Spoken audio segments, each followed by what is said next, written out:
کہ سجدے کی لذت چھین لیتا ہے، عبادت کا سرور چھین لیتا ہے، اس کا نماز میں دل نہیں لگتا۔ قرآن میں سب سے پہلی سزا اسے اللہ اپنے دروازے سے دور کر دیتا ہے۔ بھائیو، آج ہمارے سجدے بے کیف ہیں، آج لوگ غلط جگہ پہ گھنٹوں بیٹھے رہتے ہیں، مسجدوں میں لوگوں کے دلوں کو گھبراہٹ ہوتی ہے، لوگ بھاگتے ہیں۔ میرے نبی پاک نے فرمایا تو نظر کو پاک کر لے، اللہ تیری عبادت میں لذت پیدا فرما دے گا۔ میرے بھائی یاد رکھ لیں اور سن لیں، سب سے کمزور آدمی وہ ہے جس کا ذہن پاک نہیں، سب سے کمزور آدمی وہ ہے جو کردار کا غلط ہے۔ ایک بات میں نے پڑھی، آپ یقین کریں میرا دل کرے کہ میں آگ لگا دوں اس عنوان کو جس پہ گندگی لکھی جاتی ہے، ان اخباروں کو، ان چیزوں کو جس پہ گند لوگوں کے دلوں میں۔ وہ انڈیا کی ایک وزیر اعظم عورت گزری تو کسی نے اس سے کہا کہ پاکستان نے تو تمہیں شکست دی ہے، تم جیت نہیں سکے بڑا ملک ہو کے۔ کہنے لگی کوئی بات نہیں، تھوڑا وقت ٹھہر جاؤ، ہم ان پر تہذیبی یلغار کریں گے، ان کے گھروں میں ننگا ناچ کریں گے، یہ گندی تصویریں دیکھیں گے، یہ گند میں الجھ جائیں گے۔ اور جو قوم گند میں الجھ جایا کرتی ہے وہ پھر کسی سے لڑنے کی طاقت نہیں رکھتی، اس کے اندر ڈٹ جانے کی ہمت نہیں ہوتی، اس کی غیرت کے جنازے نکل جاتے۔ دل کرتا ہے جل جائے وہ جل جائے جہاں سے برائی پھیلتی، تباہ ہو جائے وہ علاقے جہاں سے گند ہوتا ہے۔ لوگ گند کی کمائی کھاتے ہیں، گند کی، ایکٹروں کے ساتھ کھڑے ہو کے فوٹویں کھچاتے ہیں اور گناہ پہ فخر کرتے ہیں، اور گندے لوگ کہتے ہیں اللہ کا فضل ہے ہم گند پھیلا رہے ہیں، ثم معاذ اللہ۔ لوگ گناہ پہ فخر کرتے ہیں چوکوں چوراہوں میں۔ محمد بن قاسم آئے ہندوستان پہ راجہ دہر کے مقابلے میں، نوجوان میری طرف دیکھے اور صحیح ہو کے بیٹھے، خاصے صحیح ہو کے بیٹھے، تقریر نہیں کر رہا، جذبات کا، میرے جذبات سنے، دل کے پھپولے جل رہے ہیں سینے کے داغ سے۔ اللہ کی قسم روح کی گہرائی سے بات کر رہا ہوں، وہ بات کر رہا ہوں جو سینہ کہہ رہا ہے کہ پھٹ جائے اور کہنا نہ پڑے۔ قرآن و حدیث پڑھتے ہیں اور پھر اپنا حال دیکھتے ہیں تو لگتا یہ ہے کہ عذاب قریب آ گیا ہے، لگتا ہے زمین پھٹنے والی ہے، آسمان گرنے والا، لگتا ہے قریب آ گیا سارا کچھ۔ سمجھے کہ عرض کر یہ بات اگر آپ سمجھ گئے تو قیمت وصول ہو گئی، اس کو سمجھ گئے تو سمجھ لیں آپ کے مزاج کے اندر اللہ نے تبدیلی پیدا کر دی۔ محمد بن قاسم 18 سال کا جوان، ایک عورت کی عزت پر راجہ دہر ہندو نے حملہ کیا، محمد بن قاسم بچانے آئے۔ جب ہندوستان آئے فوج تھوڑی تھی، علاقہ تھوڑا تھا، راجہ دہر کی فوج بہت زیادہ، اور پھر اپنا عرب چھوڑ کے یہاں آ کے ہندوستان میں اس کے علاقے میں اس پہ حملہ کرنا، حالات خراب تھے۔ محمد بن قاسم پریشان ہے، ایک بزرگ نے دیکھا، کہنے لگے پریشان کیوں ہو؟ کہنے لگا سوچتا ہوں علاقہ بھی اس کا، فوج بھی اس کی، میرے فوجیوں کو تو رستوں کا بھی نہیں پتا، کیسے جنگ کریں گے، کدھر سے آئیں گے، اور پھر ہمیں زبان بھی نہیں آتی، کیسے کام ہوگا، ڈر رہا ہوں۔ 2-4 دن گزرے تو محمد بن قاسم اشاش بشاش ہو گئے۔ وہ بزرگ کہنے لگے خیر ہے، بڑے مطمئن ہو گئے ہو؟ کہنے لگے بس راجہ دہر ہم سے مقابلہ نہیں کر سکتا، راجہ دہر ہمارے مقابلے میں کھڑا نہیں ہو سکتا، وہ گرا کے گرا، وہ لڑکھڑایا کے لڑکھڑایا، ریزہ ریزہ ہو جائے گا۔ آپ کو کیسے خوشخبری مل گئی؟ کہنے لگے مجھے پتا چلا ہے کہ راجہ دہر ذہن کا گندا ہے، وہ تو چچا کی بیٹی کو نہیں چھوڑتا، ماموں کی بیٹی کو نہیں چھوڑتا، خالہ کی بیٹی کو گندی نظر سے دیکھتا ہے۔ جس کا ذہن گندا ہوتا ہے وہ کسی کا مقابلہ نہیں کر سکتا، ہمیں فتح ہوگی، فتح، وہ گرے گا۔ وہ بزرگ کہتے ہیں میں سمجھ گیا کہ واقعی سے فتح ہوگی۔ آج کشمیر کیوں آزاد نہیں ہو رہا، فلسطین میں آگ کیوں لگی ہوئی ہے؟ مسلمان جب تک ذہن کا گندا ہے کمزور ہے، جب تک ذہن کا ناپاک ہے کمزور ہے۔ حضرت سعد بن ابی وقاص رضی اللہ تعالیٰ عنہ فرمایا کرتے تھے اللہ مسلمان کی مدد اتنی دیر تک کرتا رہتا ہے جتنی دیر تک مسلمان کا ذہن صاف رہتا ہے، کردار پاک رہتا ہے۔ آگ اس لیے معاشرے میں لگی ہے، نوجوانوں تم کہتے ہو کامیابیاں نہیں ملتی، اسے کیسے کامیابی مل سکتی ہے جس کا ذہن ہی صاف نہیں؟ وہ کیسے دنیا کی بازی جیت سکتا ہے جس کی نگاہ ہی پاک نہیں؟ وہ کیسے آگے بڑھ سکتا ہے جس کے کردار میں پاکیزگی نہیں؟ اپنے آپ کو پاک کر لو، اللہ ہر مشکل میں تمہاری مدد فرمائے گا، ہر رستے میں تمہاری مدد فرمائے گا۔ اور میں نے کہا جب آدمی ناپاک ہوتا ہے تو رب کریم اس سے عبادت کی لذت چھین لیتا ہے، اور اللہ کی سب سے بڑی سزا یہ ہے کہ کسی کو سجدہ نہ لمبا کرنا دے۔ رب کریم سب سے زیادہ اس سے ناراض ہے جس کو قرآن پاک کے کھولنے کی توفیق نہ ہو۔ سب سے زیادہ رب کریم اس شخص سے ناراض ہے جو اللہ کی بارگاہ میں جھکنے کی لذت چھوڑ جائے۔ میرے نبی پاک سید عالم علیہ السلام کے صحابہ لمبی عبادتیں کرتے تھے، لمبی۔ کسی نے کہا تھا روم کے بادشاہ تھے کہ یہ مسلمان فاتح کیوں ہو جاتے ہیں؟ تو اس نے کہا میں نے مولا علی کے زمانے میں جاسوسی کرائی تھی، پتا کیا تھا کہ ہر میدان میں کامیاب کیوں ہوتے ہیں۔ تو کہتے میں نے دیکھا یہ دن کے مجاہد ہوتے ہیں پر رات کے عابد ہوتے ہیں۔ اب آگے بڑھتے ہیں۔ قرآن مجید نے سورہ نور کی آیت نمبر 30 میں کہا کہ کل للمؤمنین یغضوا من ابصارہم، فرمایا کہ اے محبوب علیہ السلام مومن مردوں سے کہہ دو کہ اپنی نظریں جھکا کے رکھیں، اپنی نظریں۔ اور اگلی آیت میں فرمایا وَقُلْ لِلْمُؤْمِنَاتِ يَغْضُضْنَ مِنْ أَبْصَارِهِنَّ، فرمایا کہ اے محبوب مومن عورتوں سے بھی کہہ دو کہ اپنی نظریں جھکا۔ مرد بھی اپنی نظر جھکا کے رکھے گا عورت کی طرف، لیکن یہ ساری پابندی صرف مرد پر نہیں، عورت بھی غیر محرم کا چہرہ نہیں دیکھے گی، اس پر بھی اسی طرح نظر جھکانے کا حکم ہے جس طرح کے وہ ہر دکاندار کو بھائی جان کہہ کے گفتگو کرنے کی اس کو بھی اجازت نہیں ہے کہ وہ بھی وہ سمجھے کہ پابندی تو مرد نے کرنی تھی، میں نے تھوڑی کرنی تھی۔ وہ جس کے پاس جائے، جہاں بھی جائے، ڈاکٹر کے پاس جائے، باہر جائے، تو وہ جس طرح مرضی اس کا دل چاہے وہ بات چیت کرے، اس کی عورت کو بھی اجازت اسلام نہیں دیتا۔ بنیادی طور پہ اسلام شرم و حیا کا دین ہے، حیا کی بات کرتا ہے۔ حیا کی جب ہم تعریف کرتے ہیں تو حیا کی تعریف یہ ہے کہ کوئی کبھی چیز دیکھ کے نہ تو آپ کی طبیعت میں کراہت محسوس ہو، آپ کوئی غلط جملہ منہ سے نکالتے ہوئے ذرا جھجکیں، آپ کوئی غلط بات کرتے ہوئے تھوڑا بوجھ محسوس کریں۔ ہمارے ہاں تیزی سے فروغ پایا ہے بے حیائی نے، سنگیوں کی محفلیں، یاروں کی محفلیں، اس میں غلیظ گفتگو ہوتی ہے الا ماشاء اللہ۔ جن دوستوں کو بڑی پاک صاف گفتگو کرنی چاہیے، دوستی کا رشتہ بڑا مقدس رشتہ ہے، جو یہاں ایک دوسرے سے پیار کریں گے جنت میں بھی اکٹھے داخل کیے جائیں گے۔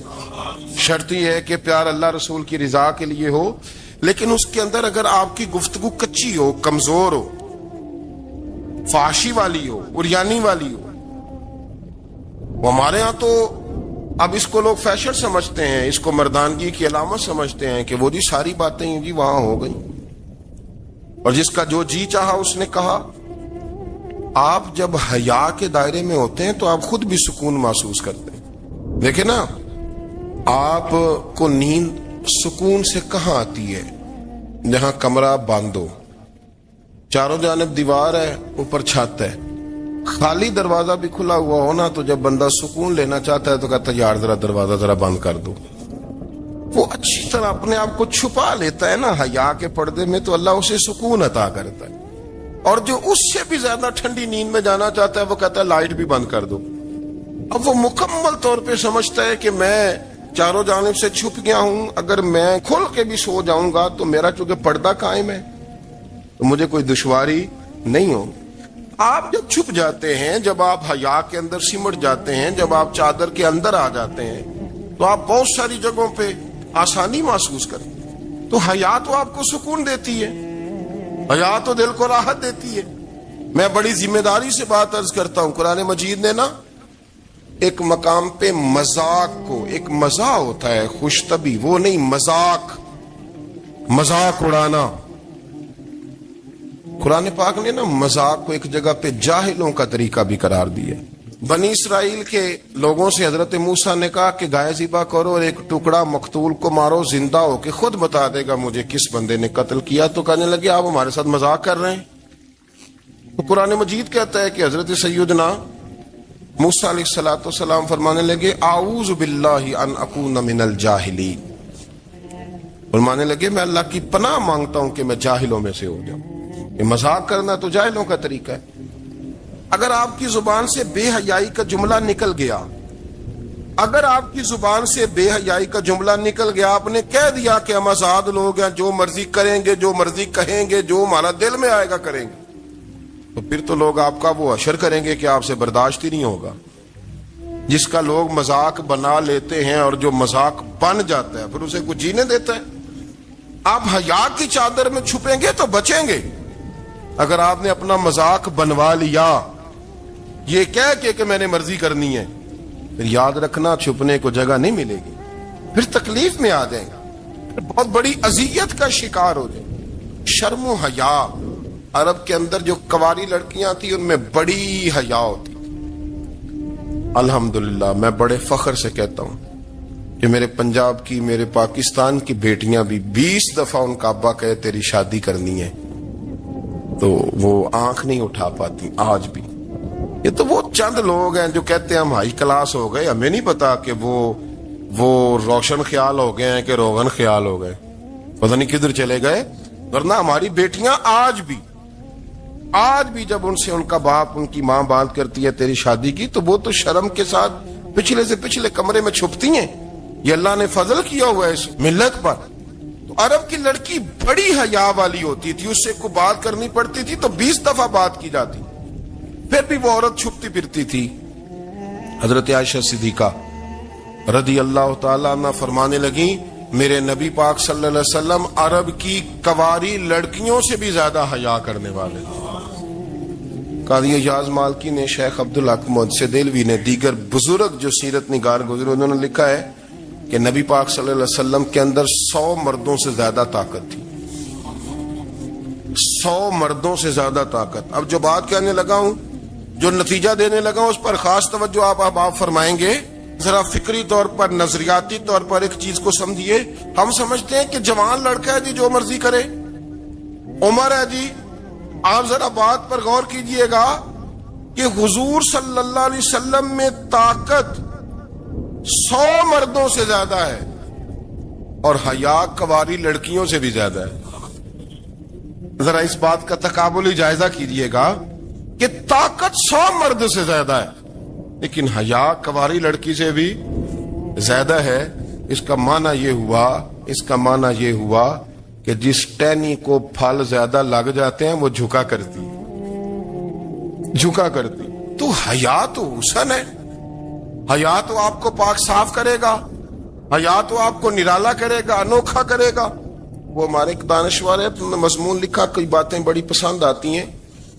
وہ کہتے ہیں کہ میری اہلیہ، ان کو بھی کسی نے مس گائیڈ کر دیا تھا، حالانکہ اچھی خاتون ہے، کسی نے مس گائیڈ کر دیا۔ وہ بھی سماجی اور ویلفیئر اور یہ خواتین کو شوق ہوتا نا بننے کا، تو وہ بھی سماج کے اندر اچھا مقام تلاش کرنے کے موڈ میں آ گئی۔ تو کہیں ایک دن جانا تھا تو بڑی بن سنور کے میرے ساتھ وہ گاڑی میں بیٹھ گئی۔ تو میں گاڑی میں، عورتوں کو یہ بھی مسئلہ ہوتا ہے نا کہ ہماری تعریف کرو، تو کئی دفعہ بعد مردوں بیچاروں کو جھوٹ بولنا پڑتا ہے، وہ زبردستی کراتی ہیں نا جی۔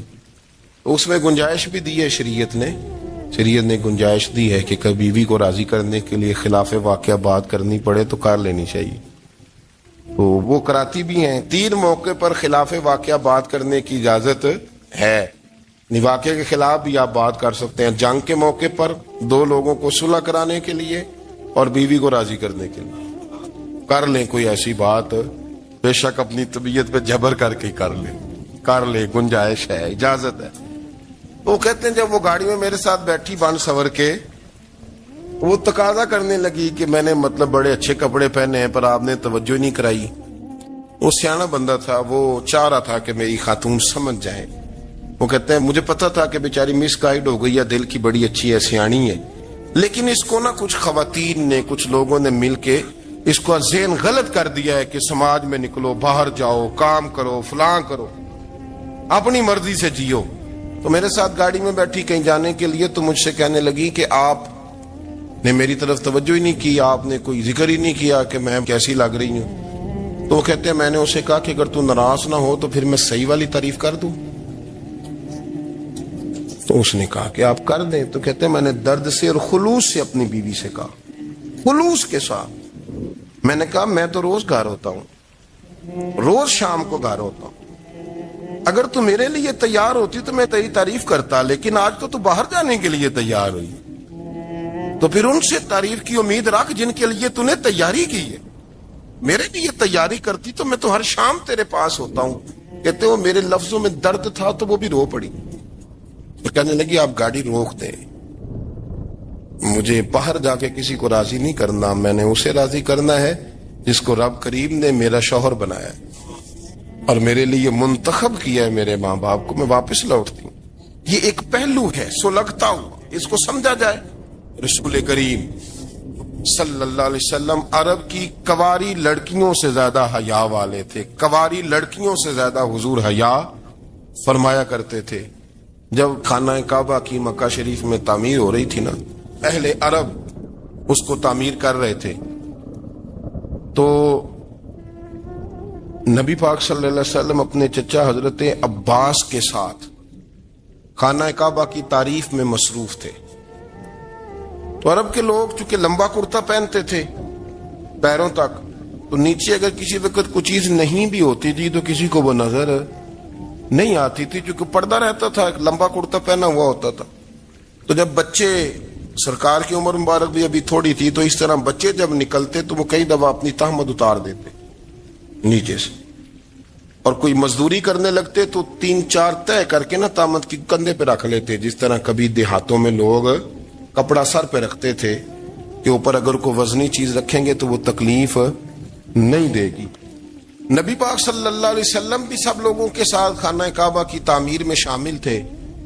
تو حضرت عباس رضی اللہ تعالیٰ عنہ نے کہا حضور سے, ابھی اللہ نے نبوت بھی نہیں فرمایا تھا, بھتیجے آپ بھی تامد اتاریے, یہ صحیح مسلم میں حدیث موجود, اور اس کو کندھے پہ رکھ لیجیے, آپ اینٹیں اٹھا اٹھا کے لا رہے ہیں تو ذرا آپ کو تکلیف نہیں ہوگی. تو سرکار دو عالم صلی اللہ علیہ وسلم سے یہ بات کہی, اور پھر جلدی سے حضور کی تہمت کو نکال کے نا, حالانکہ لمبا کرتا پہنا ہوا ہے, تو وہ جیسے ہی ان کے کندھے پہ رکھا اینٹیں رکھنے کے لیے, تو سرکار تو زمین پہ گر گئے, بے ہوش ہو گئے, آنکھیں آسمان کی طرف, اور پھر حضور پکار رہے ہیں آزاری آزاری آزاری, میرا تامت دے دو, میرا تامت دے دو. کبھی کوئی شخص اس وجہ سے بھی بے ہوش ہوا ہے کہ میرے وجود سے کپڑا اتر گیا ہے, حالانکہ سرکار پر وہ بے ہوشی بھی نبی پاک کا وہ جو غلبہ ہے نا شرم و حیا کا, اس کی وجہ سے ہو. ورنہ تو حضور فرماتے ہیں کہ میری آنکھیں سو جاتی ہیں, دل تو میرا اس عالم میں بھی جاگتا رہتا ہے. تو سرکار زمین پہ تشریف لے آئے, آنکھیں میرا تامت دے دو, میرا تامت دے دو. تو جلدی سے انہوں نے تامت دیا تو حضور نے باندھ لیا.